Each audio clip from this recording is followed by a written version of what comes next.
¿Qué pasaría si la enfermedad que aflige a una joven heredera, rodeada de lujos y cuidados, no fuera más que una elaborada farsa? En el opulento mundo de las grandes mansiones, donde las sedas finas cubren secretos y los susurros se convierten en verdades, Elena, una empleada del hogar discreta y perspicaz, comienza a notar detalles que, para el resto, pasan desapercibidos. No es solo su instinto, sino una aguda capacidad de observación forjada en años de servicio silencioso, lo que la lleva a cuestionar la narrativa oficial. Observa el brillo saludable en los ojos de su ama, un brillo que desentona con los síntomas que supuestamente la postran en cama. Percibe una fuerza inesperada en sus pasos cuando cree que nadie la mira, una agilidad que contradice la debilidad proclamada. Y sobre todo, nota la perfección casi teatral de sus gemidos de dolor, una cadencia que suena ensayada, calculada. Mientras la familia se debate entre la preocupación genuina y la desesperación, y los médicos, con sus costosos tratamientos y diagnósticos inciertos, parecen perderse en un laberinto de hipótesis, Elena, desde su posición de testigo silente, empieza a desentrañar lentamente la verdad. La enfermedad es una puesta en escena, un cruel y meticuloso engaño. Esta verdad, oculta tras las doradas paredes de la mansión, se revela no en un grito dramático, sino en la mirada cómplice de Elena, la única capaz de ver más allá de las apariencias cuidadosamente construidas. Ella es la guardiana de la realidad, la que percibe la disonancia entre lo que se muestra y lo que realmente es. El clímax de esta historia no será una confrontación sobre dolencias fingidas, sino sobre la audacia de quien orquesta el engaño, enfrentada por la única persona que ha sido testigo de toda su obra, la empleada que vio cada gesto, cada palabra, cada movimiento ensayado. Elena no busca el escándalo, pero su conocimiento la convierte en una fuerza inesperada, un catalizador para la verdad en un mundo construido sobre la falsedad. Su perspectiva, alejada de los intereses y las emociones que nublan el juicio de la familia, le otorga una claridad cristalina. Ella no es parte del drama, pero lo entiende en su totalidad, y esa comprensión la sitúa en una posición única para desvelar el entramado. La historia de Elena y la joven heredera nos invita a reflexionar sobre la naturaleza de la verdad, la fragilidad de las apariencias y el poder de la observación discreta. Nos adentraremos en un mundo donde la enfermedad es un telón de fondo para motivaciones ocultas, donde el dolor es una herramienta y la compasión un arma. La pregunta fundamental que impulsa esta narrativa es: ¿cuánto de lo que vemos es real y cuánto es una representación meticulosamente orquestada? A través de los ojos de Elena, exploraremos los rincones más oscuros de la manipulación y la resiliencia, demostrando que a veces las verdades más impactantes se encuentran en los detalles más pequeños, en las vidas que pasan desapercibidas. La mansión, con su aparente perfección, se convierte en un escenario donde la actuación esconde una realidad mucho más compleja y quizás mucho más fascinante. La sutileza con la que Elena percibía las inconsistencias físicas de su ama no era producto de una casualidad, sino de una profunda comprensión de la fisiología humana, adquirida no en aulas médicas, sino en la observación atenta y constante de la vida cotidiana.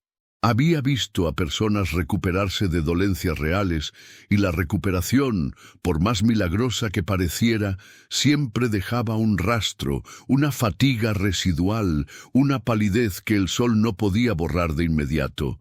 Sin embargo, en la joven heredera, la supuesta mejoría era abrupta, casi antinatural. Sus pasos, que antes se arrastraban con lentitud estudiada, ahora resonaban con una firmeza que delataba una energía reprimida, no recuperada. Los médicos, cegados por los síntomas que se les presentaban, interpretaban cada signo como una confirmación de su diagnóstico, sin considerar la posibilidad de que los propios síntomas fueran una actuación. Elena, en cambio, notaba que la intensidad del dolor se modulaba según la audiencia. Un gemido apagado y lastimero ante la presencia de su padre, la figura más influyente y preocupada, se transformaba en un quejido más agudo y dramático cuando un médico de renombre visitaba la habitación. Esta variabilidad, este control sobre la manifestación del sufrimiento, era para Elena la prueba más contundente de que no se trataba de una enfermedad, sino de una representación. Ahora, piensen en cómo esto se aplica a situaciones cotidianas. ¿Cuántas veces hemos visto a alguien exclamar un dolor agudo al tropezar levemente, solo para recuperarse al instante cuando la atención se desvía? Esa misma sutileza, esa capacidad de calibrar la intensidad de la reacción, era la que Elena detectaba en su ama, pero elevada a un nivel de maestría que rozaba lo artístico. Profundizando en las motivaciones detrás de esta elaborada farsa, Elena comenzó a atar cabos relacionados con las finanzas familiares y las presiones externas. La mansión, a pesar de su ostentación, albergaba deudas ocultas, y la salud de la heredera era paradójicamente un activo valioso en el juego de las apariencias y las negociaciones. Quizás se buscaba generar simpatía para obtener un préstamo crucial, o tal vez se trataba de una estrategia para retrasar un matrimonio concertado que la joven no deseaba. La clave residía en el mecanismo del engaño, en cómo se mantenía la ilusión. Elena observó la complicidad de algunos criados, la distracción calculada de otros, y sobre todo, la manera en que ciertos objetos, como una almohada estratégicamente colocada, o un medicamento específico, un placebo, sospechaba Elena, eran presentados como elementos vitales para la recuperación, cuando en realidad eran meros accesorios del teatro. La propia joven heredera no actuaba sola. Había un director de escena invisible, alguien que orquestaba los detalles, que guiaba sus movimientos y modulaba sus expresiones. La inteligencia de Elena no residía solo en detectar la falsedad, sino en intuir la complejidad de la red que la sustentaba. No era solo un acto de una persona, sino una producción a gran escala, donde cada miembro del elenco, consciente o inconscientemente, desempeñaba un papel. La fragilidad de la salud de la heredera se convertía, en la mente de Elena, en un elaborado instrumento financiero y social. Las facturas médicas que llegaban en cascada no eran solo un reflejo de tratamientos, sino de un sistema diseñado para justificar gastos y posiblemente desviar fondos. Elena, al encargarse de la limpieza y el orden de los aposentos privados, tenía acceso a documentos y correspondencia que, si bien no revelaban la verdad de forma explícita, sí apuntaban a movimientos financieros inusuales y a conversaciones veladas sobre la situación. La gravedad de la supuesta enfermedad permitía mantener un escrutinio constante sobre la joven, impidiendo su participación activa en asuntos que pudieran desbaratar los planes de quienes la controlaban. Era una forma de tutela forzada, disfrazada de cuidado paternal. Por otro lado, la atención médica incesante y los tratamientos exóticos servían para mantener una fachada de preocupación familiar ante el mundo exterior, evitando así preguntas incómodas sobre la gestión de la fortuna o posibles escándalos. La enfermedad, en este contexto, era un escudo protector, una cortina de humo que ocultaba las verdaderas transacciones y las verdaderas intenciones. Consideremos ahora la psicología detrás de un acto tan prolongado. La joven heredera, inmersa en esta trama, desarrollaba una doble vida. Por un lado, la frágil paciente, objeto de compasión y cuidados. Por otro, la actriz principal de una obra maestra de la manipulación. Elena se preguntaba si la joven, con el tiempo, llegaría a creer en su propia enfermedad, si la línea entre la actuación y la realidad se difuminaría en su propia psique. La presión de mantener la farsa, de recordar cada detalle del guión, debía ser agotadora. Sin embargo, la recompensa, ya fuera económica, social o personal, debía ser lo suficientemente grande como para justificar el esfuerzo. La habilidad de Elena para discernir la verdad no se basaba en juicios morales, sino en la observación de patrones de comportamiento y en la aplicación de una lógica implacable. Ella entendía que, en el mundo de la alta sociedad, las apariencias a menudo priman sobre la realidad, y que el dinero y el poder podían corromper incluso los lazos más íntimos. La enfermedad de la heredera era, en su esencia, un reflejo de las disfunciones y las ambiciones que operaban en las sombras de esa opulenta mansión. En este entramado, Elena se dio cuenta de que su propio rol era crucial, aunque pasivo. Su discreción, su capacidad para observar sin ser vista, la convertía en la única testigo fiable. No buscaba protagonismo, pero su conocimiento la investía de una autoridad silenciosa. La familia, absorta en su propio drama y en la defensa de la imagen que proyectaban, subestimaba por completo la perspicacia de su empleada. No la veían como una amenaza, sino como un mueble más, parte del decorado de la mansión. Esta invisibilidad, sin embargo, era su mayor fortaleza.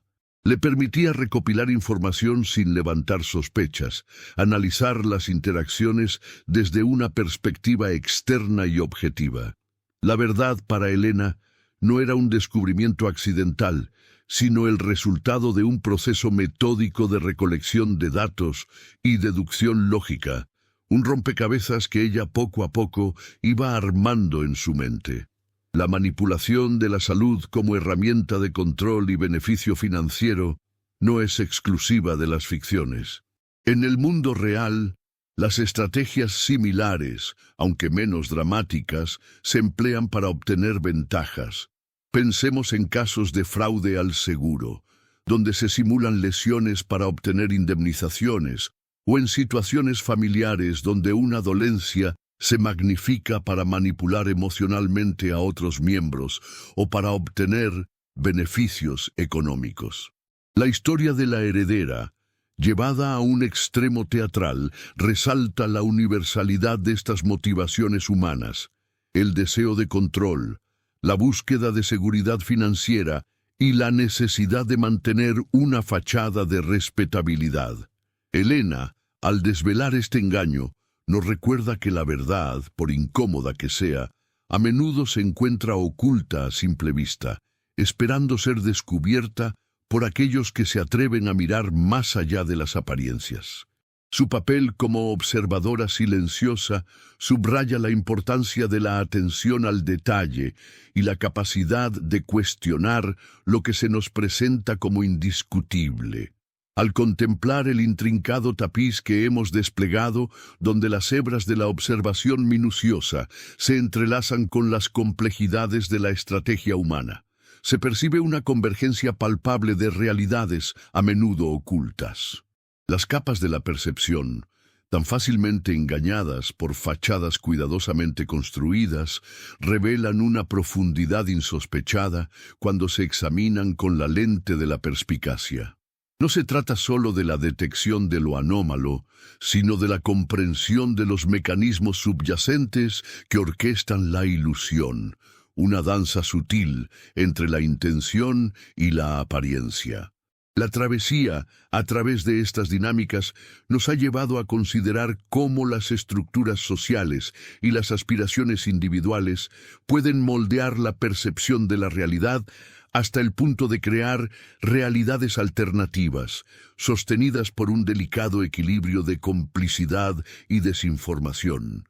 La fragilidad de las apariencias, cuando se expone a un escrutinio atento, se revela como un espejismo cuya solidez depende enteramente de la credulidad del observador.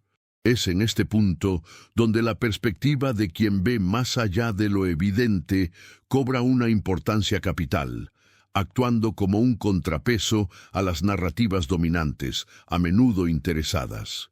En el crisol de estas reflexiones, las implicaciones se expanden, sugiriendo que la capacidad de discernir la verdad no es meramente una habilidad intelectual, sino una forma de empoderamiento. Nos invita a cuestionar las certezas que damos por sentadas, a explorar las motivaciones que impulsan las acciones, incluso aquellas envueltas en el manto de la necesidad o la enfermedad. El eco de estas exploraciones resuena en nuestra propia comprensión del mundo, recordándonos la constante tensión entre lo que se muestra y lo que verdaderamente es, y el valor incalculable de una mirada atenta y desprovista de prejuicios. Al dirigir nuestra atención hacia la conclusión, nos preparamos para asimilar el significado más profundo de esta travesía, un significado que trasciende el caso particular y toca la esencia misma de la interacción humana y la búsqueda de la autenticidad en un mundo de matices y disfraces. Al descorrer el velo de la mansión y adentrarnos en los intrincados recovecos de la verdad y la falsedad, emergen lecciones que trascienden las paredes doradas y los susurros del engaño. La historia de la joven heredera y la observadora Helena no es solo un relato de manipulación y astucia, sino una profunda meditación sobre la naturaleza de la realidad misma y cómo ésta puede ser moldeada, distorsionada o incluso creada por la voluntad humana. La aparente solidez de la enfermedad, tan convincentemente representada, se desmorona ante la mirada atenta de quien percibe las grietas en la fachada, las inconsistencias que delatan la arquitectura de la mentira. Helena, en su discreción, se erige como un faro de lucidez en un mar de apariencias, demostrando que la verdad, a menudo, no reside en las proclamaciones grandilocuentes, sino en los detalles más ínfimos, en los gestos involuntarios, en la cadencia de un gemido ensayado. La verdadera práctica de la observación comienza ahora, no solo en las mansiones de la opulencia, sino en los escenarios cotidianos que habitamos. Nos invita a ejercitar esa misma perspicacia, esa capacidad de cuestionar lo que se nos presenta como indiscutible, de buscar las motivaciones ocultas detrás de las palabras y las acciones. La lección fundamental que emana de este relato es que la verdad no es un monolito inmutable, sino un constructo que puede ser influenciado y, en ocasiones, deliberadamente alterado. Es un recordatorio de la fragilidad de nuestras propias percepciones, de cómo podemos ser cómplices involuntarios de un engaño si no cultivamos la agudeza para discernir entre la autenticidad y la performance. La empatía, si bien es una virtud esencial, no debe cegarnos a la posibilidad de la estrategia, ni la compasión debe ser un escudo para la manipulación. Por ello, la invitación final es a mantener viva la chispa de la curiosidad, a no aceptar las narrativas a primera vista, sino a indagar, a conectar los puntos, a confiar en esa intuición que, a menudo, nos susurra verdades que la lógica aún no ha procesado. La historia de Helena nos enseña que la invisibilidad puede ser una fortaleza, que el silencio puede ser un arma poderosa y que, en última instancia, la verdad, por más elaboradamente oculta que esté, siempre deja una estela, una huella detectable para aquellos que se atreven a buscarla. El mundo está lleno de mansiones, tanto literales como metafóricas, donde las enfermedades se escenifican y las verdades se disfrazan. La verdadera maestría reside en aprender a leer entre líneas, a percibir la disonancia, a honrar la realidad, incluso cuando ésta se presenta en su forma más incómoda y desafiante. La lección perdura. La vida es una obra en constante evolución, Y nuestra capacidad para discernir lo auténtico de lo fingido es la clave para navegarla con sabiduría y entereza.